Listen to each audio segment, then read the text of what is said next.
Bismillahirrahmanirrahim. Assalamualaikum warahmatullahi wabarakatuh. Alhamdulillahi rabbil alamin. Allahumma salli wa sallim wa barik ala sayyidina Muhammadin amma ba'du. Para jemaah Bapak Ibu yang dirahmati Allah, alhamdulillah kita bersyukur malam hari ini sampai kita pada malam ke-26. Jadi insya Allah kira-kira 4 malam lagi ada sidang isbat untuk menentukan apakah hari raya nanti hari Jumat apa hari Sabtu begitu.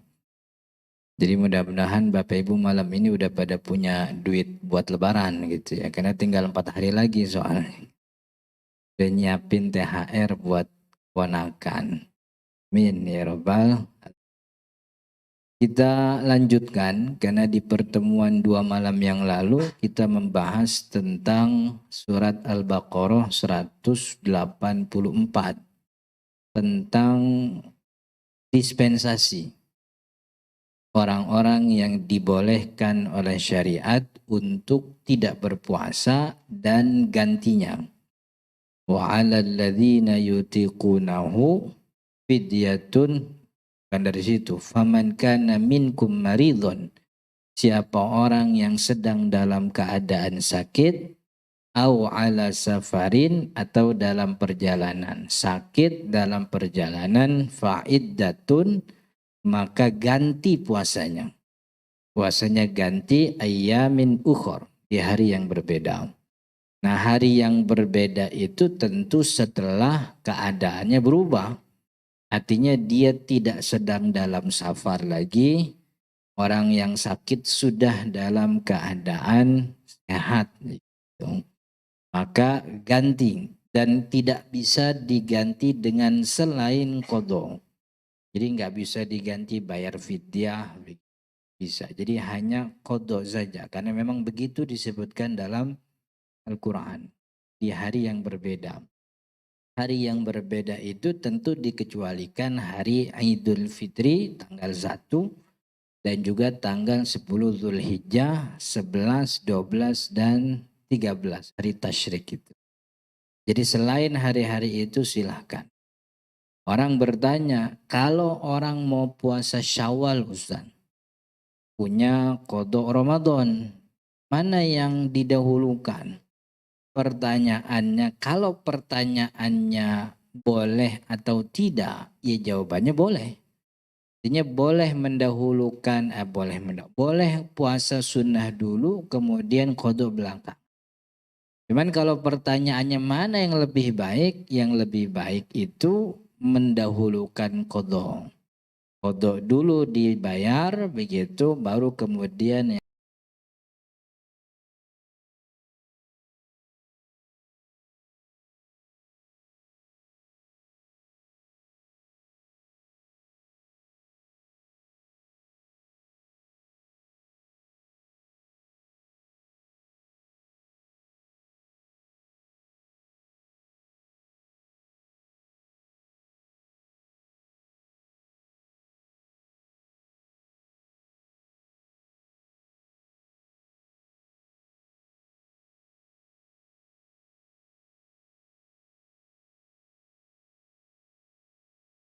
tidak disyaratkan. Tapi kan lebih baik kalau wajib dilakukan lebih dulu. Dan fadilah yang namanya puasa Syawal tidak menjadi sempurna kalau qadanya belum selesai. Kan kata Nabi Muhammad, orang yang puasa Ramadan kemudian diikuti puasa Syawal 6 hari, maka dapat pahala seperti puasa sepanjang tahun. Kenapa dikatakan puasa sepanjang tahun? Karena ibadahnya orang muslim pahalanya dikalikan 10. Kalau dia sudah puasa Ramadan 30 hari, itu pahalanya 300 hari. Tambah 6 hari Syawal, 6 tambah 6 kali 10 jadi 6. 300 tambah 60 jadi, nah itu jumlah hari setahun. Jadi kalau ada orang yang Ramadannya baru sampai 20, kemudian dia Syawal, pahalanya kagak setahun. Itu baru cuma sampai November doang itu. Desember belum kan ya. Karena Ramadannya belum sempurna 300. Ramadannya baru 200 hari. Jadi kalau dibilang boleh, boleh. Cuman fadilahnya tidak sama gitu. Tapi pada intinya baik kalau memang digabung niat. Jadi ulama Syafi'i membolehkan kalau memang bisa puasa niatnya sekalian aja. Niat qadha sekaligus niat puasa Syawal sunnah gitu. Yang penting yang disebut waktu niat qadhanya. Jadi yang disebut qadhanya. Kalau qadha yang disebut nanti yang sunnah ngikut. Tapi kalau sunnah yang disebut yang wajib qadha nggak ngikut gitu. Itu yang namanya bahwa ibadah yang lebih rendah yang dariju itu ngikutin ibadah yang lebih besar. Ibadah wajib dikerjakan maka sunnahnya dapat. Kayak semacam orang mandi janabah. Orang mandi janabah itu mengangkat hadas besar. Karena hadas besarnya sudah terangkat, otomatis hadas kecilnya pun hilang. Maka setelah mandi janabah, boleh dia langsung sholat. Ngikutin gitu. Yang penting ketika mandi, dia tidak melakukan hadas kecil. Lagi mandi dia kagak buang air, lagi mandi dia nggak megang kemaluan gitu. Tapi kalau lagi mandinya sambil buang air, ya hadas besarnya doang terangkat. Hadas kecilnya belum karena dia melakukan penyebab hadas. Begitu. Jadi yang kecil nih ngikutin yang gede. Ibadah wajib sama sunnah bisa gak digabung? Bisa. Tapi niatnya niat wajib begitu. Jadi niatnya niat yang wajibnya ntar yang sunnahnya ngikut. Itu orang sakit sama orang safar. Sakit, safar, qadha di hari yang lain. Dan seterusnya Allah mengatakan wa 'alal ladzina yutiqunahu, kita artiin minggu lalu pekan dua hari yang lalu, orang yang tidak lagi mampu puasa identiknya sama orang tua. Karena orang tua makin kesono bukan makin muda tapi makin tua. Maka kalau disuruh qadha nggak mungkin. Maka gantinya bayar fidyah. Nah kemarin kita udah sebut fidyah itu satu mud. Satu mud ini satu raupan kedua tangan Nabi. Nabi Muhammad orang dewasa normal kagak gede kagak kecil biasa. Ini satu mud ini. Dan satu mud ini dikonversi oleh ulama jadi 600 gram. Ada yang mengkonversi 0,68 liter. Begitu. Ini satu mud. Satu mud fidyah ini mentah. Jangan diartiin matang. Karena kalau diartiin matang jadi berabe, ribet. Karena kalau nanti matang kudu make lauk. Oh lauknya berapa jenis? Lauknya yang model nasi padang apa warteg? Apa masakan Sunda? Terus kalau dikasih lauk dikasih buah apa enggak? Kalau udah ada buahnya dikasih susu apa enggak? Itu 5 sehat 4 sempurna kan begitu. Jadi rada ribet. Udah satu mud itu satu raupan tangan orang dewasa normal 0,68 liter dibulatin jadi 1 liter. Boleh diberikan dengan bentuk uang. Uang seharga 1 liter gitu. Ya 1 liternya ukuran nasi, ukuran beras kebanyakan orang setempat. Bukan ukuran makanan kita. Ini yang dari dulu saya rada bingung, banyak masjid, banyak musola, sampai zakat fitrah itu bayarnya dibedain. Ada kategori 1, kategori 2, kategori 3. Kan ya? Kategori 1 zakat fitrahnya bayar 35.000. Kategori 2 yang nasi yang berasnya harga sekian bayarnya 50.000. Kategori 3 enggak. Jadi tidak diukur dengan makanan yang kita makan tapi diukur dengan kebanyakan beras yang dipakai oleh masyarakat setempat. Tinggal tanyanya sama tukang beras. Pak Haji, ini orang sini kalau beli beras banyakan yang berapa ribu? Gitu. Yang sini mah orang banyak 10.000. 10.000. Gitu. Jadi udah tentuin 10.000. Tapi kalau 3,5 liter ya 35.000. Beres, semuanya rata. Gitu. Jadi miskin dapatnya sama semua. Jangan sampai kemudian yang mohon maaf nih, udahnya dibikin kategori beda-beda, ini yang ngurusin bukan amil. Kan panitia zakat di masjid kan bukan amil. Karena kalau amil tuh dipekerjakan oleh pemerintah. Ada suratnya. Kalau kita Basnas, kalau mau jadi amil daftar, nanti dapat itu UPZ, unit pengumpul zakat. Baru diamil. Kalau panitia zakat tuh ya bukan amil, tuh wakil kita. Jadi apa yang dia dapat dari muzaki, sebegitu itu dia kasih ke fakir miskin. Nggak boleh dioplos, nggak boleh dicampur.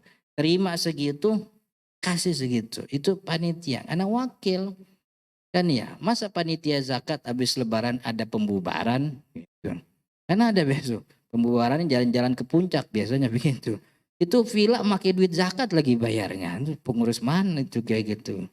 Jadi kan jadi ini membayar fidyah sama zakat fitrah dengan ukuran beras kebanyakan orang.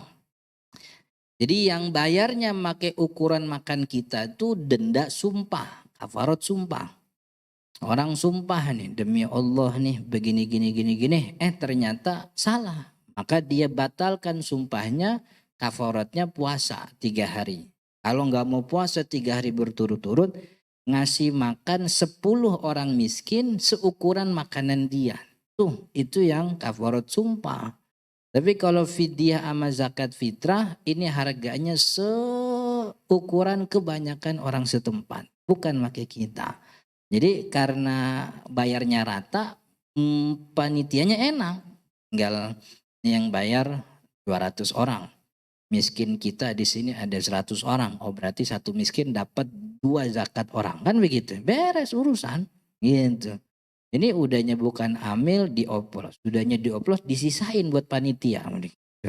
Panitia kalau bukan fakir miskin kan gak boleh dapat. Karena panitia. Panitia bukan amil gitu. Jadi bayar fidyah gitu. Nah yang belum disebutkan ini tuh jadi PR kemarin ibu hamil sama menyusui. Yang disebutkan oleh Al-Quran 3. Sakit, safar, qadha. Yang ketiga orang tua renta. Tidak lagi mampu puasa, fidyah. Atau orang yang punya ketergantungan obat. Nah maka semua orang di luar 3 ini menginduk kepada 3. Jadi kalau bahasa fikihnya dikiasin sama yang 3 ini. Lebih sama kemana nih? Jadi karena yang disebutin oleh Al-Quran cuma 3, maka yang lain itu yang memang tidak mungkin bisa berpuasa, nyontohin yang 3. Apa dia ngikut kayak orang sakit, apa kayak dia orang tua renta, maka bayar fidyah. Nah ibu hamil menyusui memang diperdebatkan oleh ulama, karena teksnya kagak ada. Al-Quran kagak nyebutin, hadis Nabi pun teksnya berbeda-beda. Maka ada sebahagian ulama mengatakan, orang ibu hamil ama menyusui itu sama seperti orang sakit. Ini pandangan Imam Abi Hanifah dan juga Imam Ahmad bin Hambal, itu bayar qadha aja. Jadi nggak usah fidyah, qadha. Qadhanya kapan Ustaz? Ya nanti kalau udah ngelahirin habis nyusuin qadha gitu. Kalau habis nyusuin hamil lagi Ustaz gitu. Ya terus sampai pokoknya kapan waktu dia dapat bersih qadha begitu. Jadi terus begitu. Pokoknya qadha. Ini pandangan yang Imam Abi Hanifah pakai melihat bahwa ibu hamil kebanyakan kagak puasa karena dia khawatir atas kesehatan dirinya. Sama kayak orang sakit begitu. Nah yang dibedakan itu Imam Syafi'i. Mazhab Imam Syafi'i itu membedakan. Jadi ibu hamil ama menyusui dibedakan tentang apa yang dia khawatirkan kalau dia nggak puasa. Mpok kenapa nggak puasa Pok? Saya lagi hamil Ustaz. Emang kalau hamil puasa kenapa? Saya khawatir saya ngedrop gitu. Jadi kalau orang hamil atau menyusui khawatir atas badannya, dia khawatir dirinya. Baik dia khawatir sama kandungan atau tidak, pokoknya dia khawatir sama dirinya. Saya khawatir Ustaz kalau saya puasa nanti badan saya ngedrop gitu. Pokoknya saya nggak puasa dah gitu. Saya khawatir, pokoknya saya pernah pengalaman begitu Ustaz. Tuh hari puasa lagi hamil tuh langsung diopname saya sorenya begitu. Pokoknya dia khawatir sama badannya.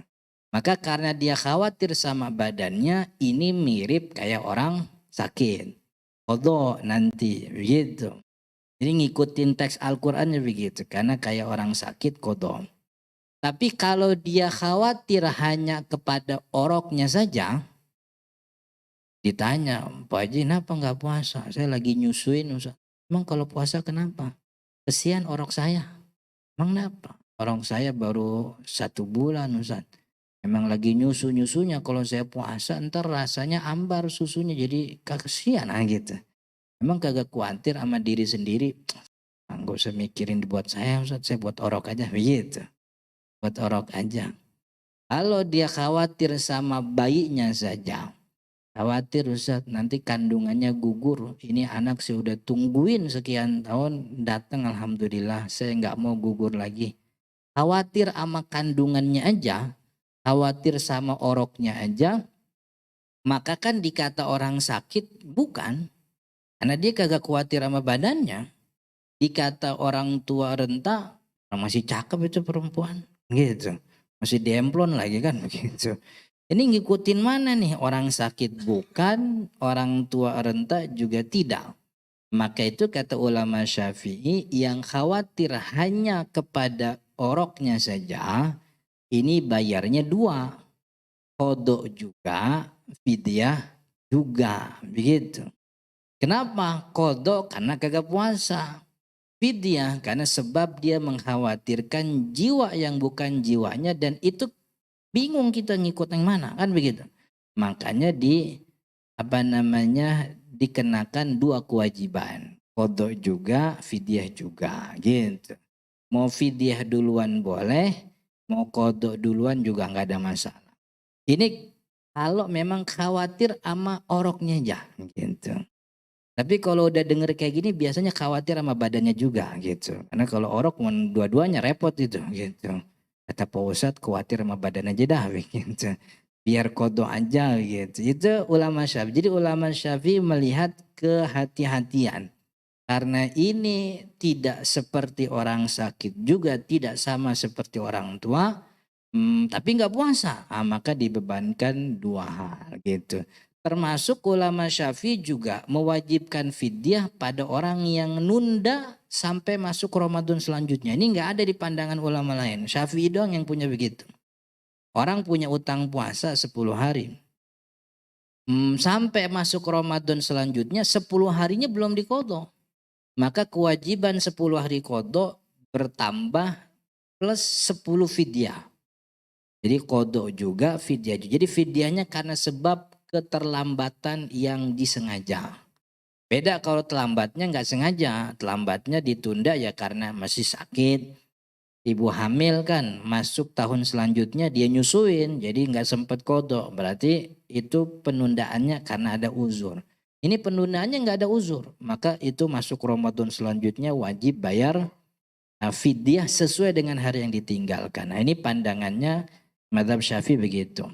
Jadi Imam Abi Hanifah qadha aja, Imam Syafi'i dibedakan tentang apa yang dia khawatirkan.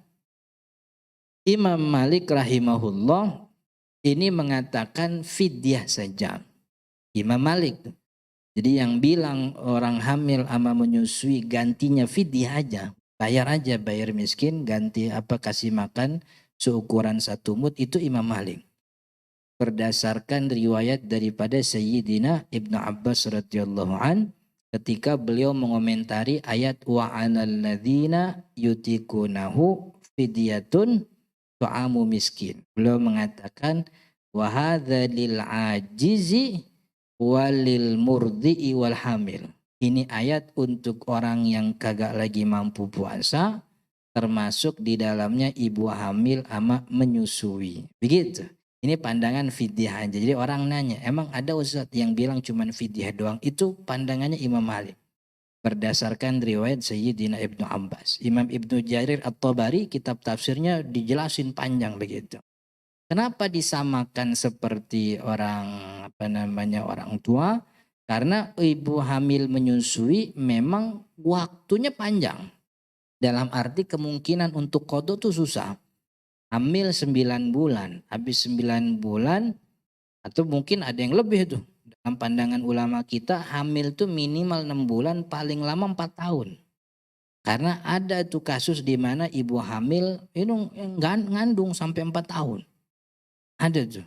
Imam Syafi'i kan di kandungan sampai 2 tahun itu. Di zaman Imam Malik ada perempuan yang ngandung sampai 4 tahun. Makanya paling maksimal kandung itu 4 tahun begitu. Jadi kalau kita punya kerabat saudara ngandung kagak hamil apa kagak beranak, jangan-jangan Imam Syafi'i ini dalamnya begitu. 2 tahun. Jadi ntar nama ini Imam Syafi'i aja begitu.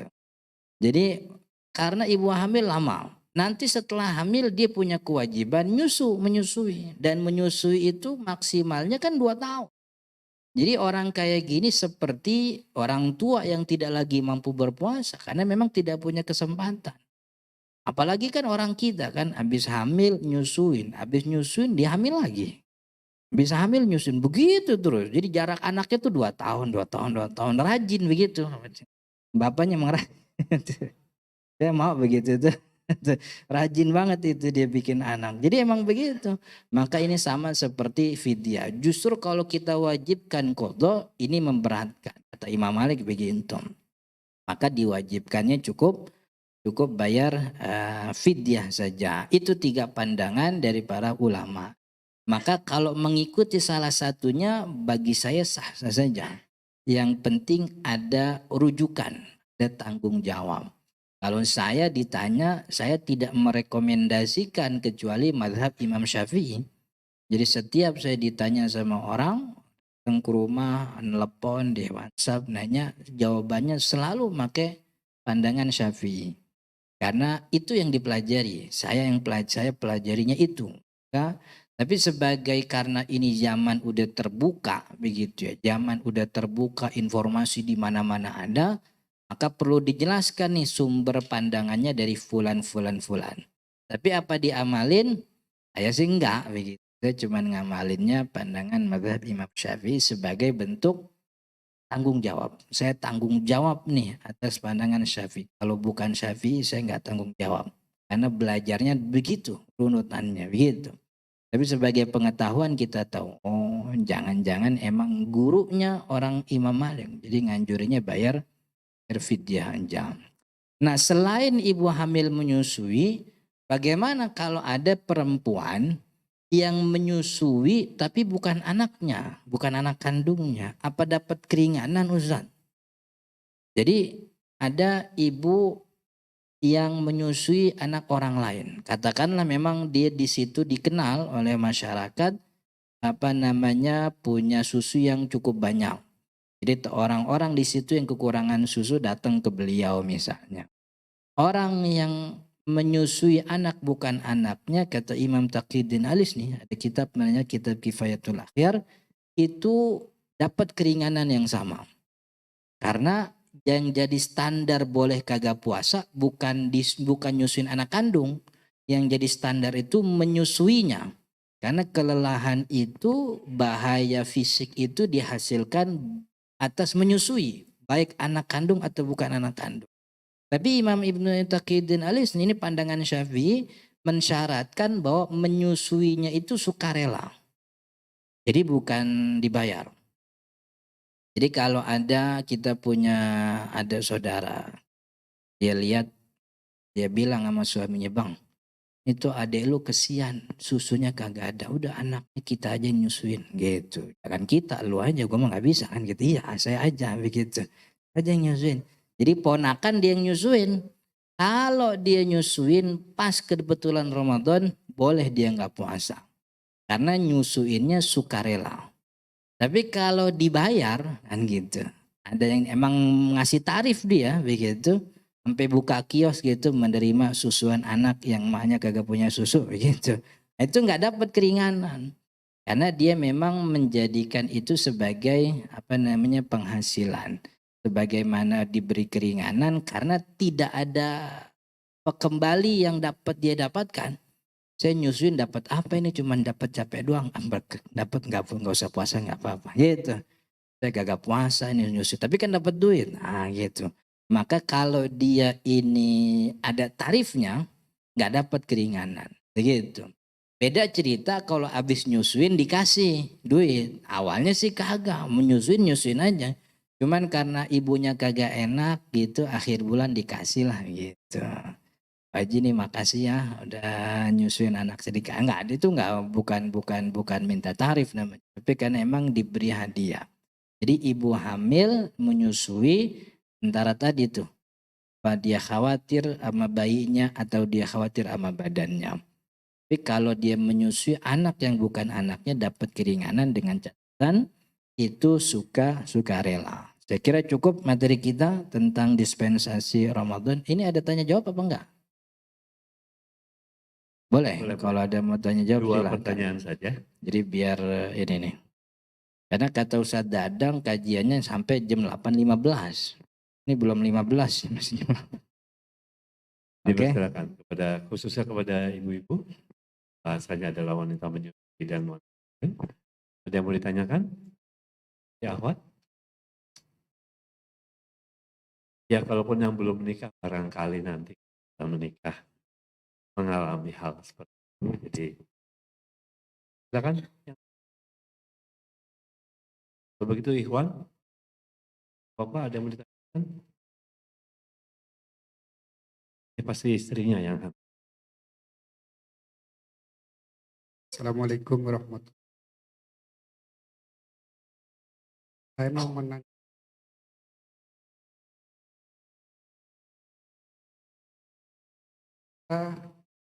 jalanan walaupun masjid banyak ya. Saya kalau perjalanan jauh, saya jarang banget sholat. Jadi waktu sholat berhenti sholat dulu lagi. Hukum asal masih. Iya. Mengkosor sholat itu hukumnya apa bagi musafir? Jadi hukum kosor sholat itu dalam pandangan Syafi'i hukumnya sunnah. Artinya kalau ada orang musafir kemudian dia milih kagak kosor, dia milihnya sholat di waktunya. Setiap sholat datang berhenti sholat. Kan sholatnya sempurna, nggak dijama juga. Datang waktu sholat berhenti sholat begitu. Ini sholatnya sah tapi dia meninggalkan keutamaan. Utamanya bagi musafir kosor. Karena dalam satu riwayat kata Sayyidina Nabi Muhammad SAW, Sayyidina Umar yang nanya tuh waktu itu. Emang kenapa sih dikosor gitu bahasa kitanya, begitu bahasa kitanya. Kenapa sih emang kalau safar dikosor? Kata Nabi Muhammad, innahu sodakotun, wasaddaqallahu biha alaikum, fakbalu sodakotah. Ini dikurangin jadi 2 ini, itu sedekahnya Allah buat kita. Maka kalau Allah ngasih sedekah, terima gitu. Maka karena ada riwayat seperti ini, kosor sholat hukumnya sunnah bagi musafir. Tapi kalau dia mau sempurna, ya sholatnya sah. Cuman kalau bahasa fikihnya namanya khilaful aula. Meninggalkan yang utama. Gitu. Kayak apa namanya orang sholat duha. Waktu duha dia nggak ngapa-ngapain, kagak sholat duha kan kagak dosa. Cuman utamanya mah kalau pagi duha gitu. Utamanya kalau musafir kosor begitu. Dan bolehnya kosor sholat itu bukan karena kelelahan, kenyamanan atau tidak nyaman perjalanan. Tapi karena jarak yang sudah memenuhi boleh kosor sholat. Artinya walaupun jalannya enak, pakai pesawat, di mobil, mobilnya juga ber-AC, tetap dapat keringanan. Karena yang namanya sebab hukum itu tidak bisa disandarkan pada sesuatu yang nisbi. Nisbi itu bahasa Indonesia apa sih? Relatif. Nyaman kagak nyaman perjalanan tuh relatif. Persis kayak macet di Jakarta. Nyaman apa kagak tuh macet di Jakarta? Relatif. Ada orang emang macet demen dia. Ini ya, tahu rame, udah keluar rumah. Emang demen lah nyarinya rame-rame kan begitu. Ada orang yang kagak nyaman. Ini nyaman gak nyaman perjalanan ini gak jadi standar hukum. Yang jadi standar hukum tuh yang semua orang bisa mendapatkan itu. Dalam perjalanan ya jaraknya. Siapapun dia kalau jaraknya sudah memenuhi dapat keringanan itu hukumnya sunnah. Imam Abi Hanifah yang bilang qashar sholat itu wajib. Wajib qashar. Jadi kalau udah dapat keringanan qashar ya qashar gitu. Kalau kagak qashar gimana? Dosa. Cuman sholatnya sah. Jadi sholatnya sah tapi dia berdosa karena meninggalkan kewajiban qashar. Begitu. Jadi kalau musafir kita ambil bagus, nggak ngambil juga nggak ada masalah. Cuman sebaiknya kita ambil keringanan gitu. Oke? Ada lagi? Ada. Dua itu. Ya. Assalamualaikum warahmatullahi wabarakatuh. Assalamualaikum. Ustaz, baik tadi bayar Ustaz. Apabila seseorang lupa Ustaz, mungkin dia tahun sebelumnya sempat ada yang batal Ustaz, karena uzur Allah. Bagaimana sikapnya Ustaz? Terkait lupa jumlah bilangan puasa yang tinggal. Lupa jumlah, bukan lupa utang berarti. Ingat ada utang tapi lupa begitu. Kalau lupa utang gak dosa gitu. Jadi sampai tahun berapa juga kalau lupa mah gak dosa gitu. Malaikat juga nyantai itu nyatetnya. Lupa kan begitu. Tapi kalau ingat ada utang cuman lupa jumlahnya. Nah, ulama mengatakan cari jumlah yang mendekati. Jadi kira-kira berapa ya kemarin ya. Kayaknya sih seminggu tambahin 1 hari jadi 8. Jadi untuk mengantisipasi kekurangan tambahin beberapa hari dari jumlah yang kira-kira mendekati. Kayaknya dulu 2 hari dah. Karena dulu jalan pakai kapal laut itu sampai 2 malam itu nggak puasa. 2 malam nggak niat. 3 hari gitu. Jadi ambil yang paling mendekati kemudian ditambahkan beberapa hari sebagai kehati-hatian begitu. Jadi tinggal ngambil jumlah yang mendekati. Oke. Satu lagi nih.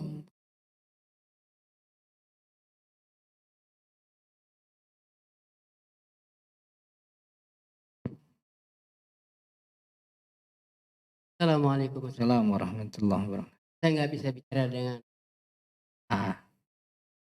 ngomong soal kodok.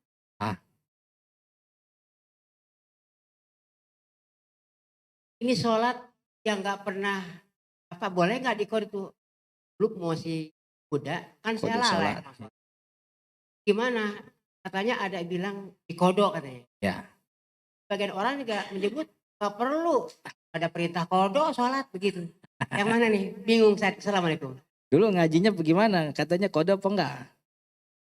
Pak, dia bilang sih kalau orang yang nggak sembahyang dulu harus dikodok. Ngajinya begitu? Ya, tapi sebagian orang juga orang ada perintah kodok begitu. Yang kagak perintah kodok tuh pernah ngaji apa cuma denger orang doang? Nggak tahu saya. Oh. Ini kodok sholat jadi lama ini bahasanya. Jadi singkatnya kodok sholat itu wajib. 4 madhab sepakat ini ijma. Orang yang ninggalin sholat lupa sengaja kagak sengaja wajib kodok. Kodonya kapan? Kodonya ketika dia ingat. Jadi kan gini, Nabi Muhammad bilang, man nasiya an sholatin aw nama anha. 2 orang yang disebutin sama Nabi Muhammad. Orang yang lupa sama ketiduran. Maka wajib kodok sholat ketika dia ingat. Orang lupa ingatnya pas sadar, orang tidur lupanya ingatnya pas bangun. Maka wajib tuh kodok. Nah, kata ulama, orang lupa sama tidur itu kagak dosa. Dia ninggalin sholat dosa apa enggak? Kagak. Orang datang waktu sholat lagi tidur. Wajib gak sholat? Kagak, orang tidur kan gitu. Sama nih ibu-ibu kan juga sama. Lakinya lagi tidur dibangunin. Bang bangun lihat loh jam berapa. Orang lagi tidur suruh ngeliat jam gitu. Dia aja ngeliat jam gitu. Kenapa lakinya kudu dibangunin kan gitu. Lagi tidur. Jadi orang yang tidur sama lupa kagak dosa. Orang yang kagak dosa aja wajib qodho, apalagi yang kagak lupa, kagak ketiduran, emang sengaja, dosa kan, maka lebih wajib lagi qodho. Kenapa Nabi Muhammad nggak nyebutin orang yang sengaja aja sekalian? Nabi Muhammad tuh husnudzon sama kita. Itu yang disebutkan Imam Al-Bukhari, Fathul Aziban, Imam Al-Bukhari, Imam Abi Hanifah, ulama Hanaf gitu. Nabi Muhammad kenapa nggak nyebutin orang sengaja? Orang yang sengaja ninggalin sholat qadha, nggak ada hadisnya. Nggak ada hadisnya, cuman orang lupa sama tidur. Kenapa Nabi Muhammad nggak langsung nyebut orang sengaja? Nabi Muhammad tuh husnudzon sama kita. Kita ini orang yang punya iman sama Rasul itu tidak mungkin meninggalkan sholat. Kalaupun ninggalin sholat mesti gara-gara lupa, gara-gara gitu maksudnya. Jadi semua ulama sepakat yang namanya qadha sholat wajib. Bapak rumahnya listriknya masih rekening apa udah token? Rekening. Maksimal bayar rekening listrik tanggal berapa? 20. Kira-kira kalau lewat tanggal 20 kita kagak bayar, listriknya nyala apa enggak? Mati. Gimana biar listriknya nyala? Bayar, begitu. Apa kita bisa gak datang ke kantor PLN bilang, saya mohon maaf ini, minta maaf gitu. Kira-kira kalau minta maaf dinyalain gak listrik? Kagak, mau kudu bayar begitu. Ini utang kudu bayar begitu. Urusan minta maaf jangan ngurus. Gitu. Minta maafnya make bayar gitu.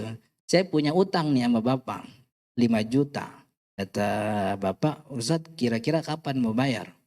Karena tanggal 5 begitu. Ternyata tanggal 5 kita nggak ketemu. Ketemu tanggal 10. Bapak nagih, Ustadz utang 5 juta belum bayar.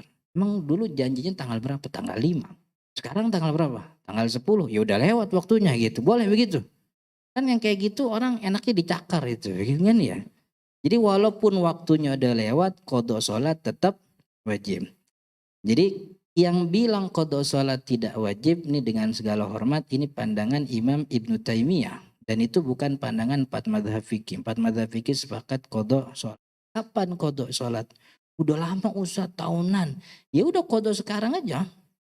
Jadi gimana? Mu'alim Syafi'i Hazami bilang biar kagak nyampur sama kerjaan kita. Artinya kerjaan tetap bisa kerja, sholat bisa dilaksanain.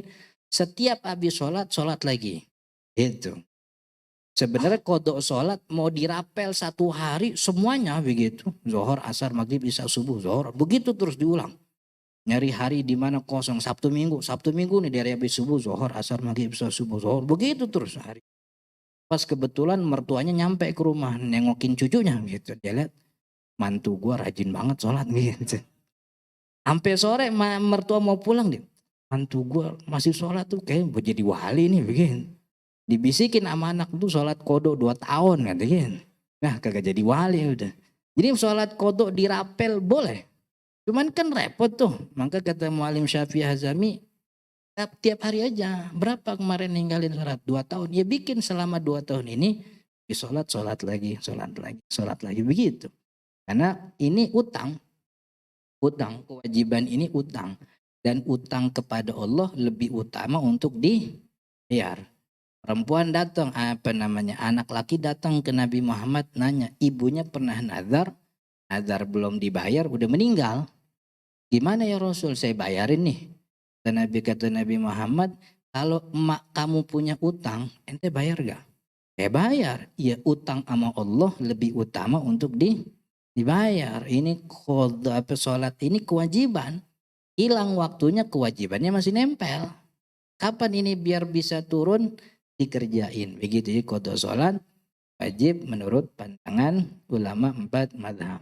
Ataunya bisa diganti yang semakin tambahin. Kewajiban tidak bisa diganti dengan yang sunnah, sunnah tidak bisa mengganti yang wajib. Ada orang sholat zuhur, biasa sholat zuhur, tahu-tahu sholat zuhur dia kagak datang. Emang kagak sholat, ditanya, Pak Haji kenapa kagak sholat zuhur tadi? Dia gini Ustaz, saya tadi pagi udah sholat duha 12 rakaat. Ya kali masa 12 rakaat saya masih sholat zuhur lagi, nah kan boleh gak begitu? Kagak boleh, itu mau sunnah, mau berapa rakaat terserah, yang wajib mah kudu dikerjain. Sholat tahajud sampai 40 rakaat, ini subuh mah gak usah dah gitu. Allah juga nawin gue udah sholat 40 rakaat, kagak beda cerita itu. Yang sunnah tidak bisa menggugurkan, tidak bisa mengganti yang wajib. yang wajib tidak bisa menggugurkan yang sunnah. Jadi orang jangan karena saking banyak sedekah, udah nggak usah zakat lah, sedekah udah banyak. Beda, zakat ya wajib, sedekah ya sunnah gitu. Jadi qada sholat wajib. Jadi ada tuh saya punya tulisan lengkap tentang qada sholat. Jadi kalau mau cari qada sholat Ahmad Jarkasi, ntar ketemu di Google artikel saya tentang dalil qada sholat daripada pandangan ulama madhab fikih yang itu ijma itu. Imam Ibnul Munzir kan punya kitab namanya Al-Ijma, kumpulan ijma semua masalah daripada ulama-ulama. Salah satu ijma'nya adalah adanya kewajiban qada sholat. Begitu. Wallahu ta'ala alam, mudah-mudahan bermanfaat. Subhanakallahumma bihamdika asyhadu an la ilaha illa anta astaghfiruka wa atubu ilaik. Assalamualaikum warahmatullahi wabarakatuh. Waalaikumsalam warahmatullahi wabarakatuh. Jazakallah khairan katsiran kepada Darkasi LC yang sudah menjadi usia tarawihnya. Baik, jemaah yang dirahmati Allah, dan kita akan sholat tarawih. Dipersilakan untuk merapatkan kembali stopnya dan meluruskan, khususnya untuk jamaah ahwat, mohon tidak sampai memutus stop.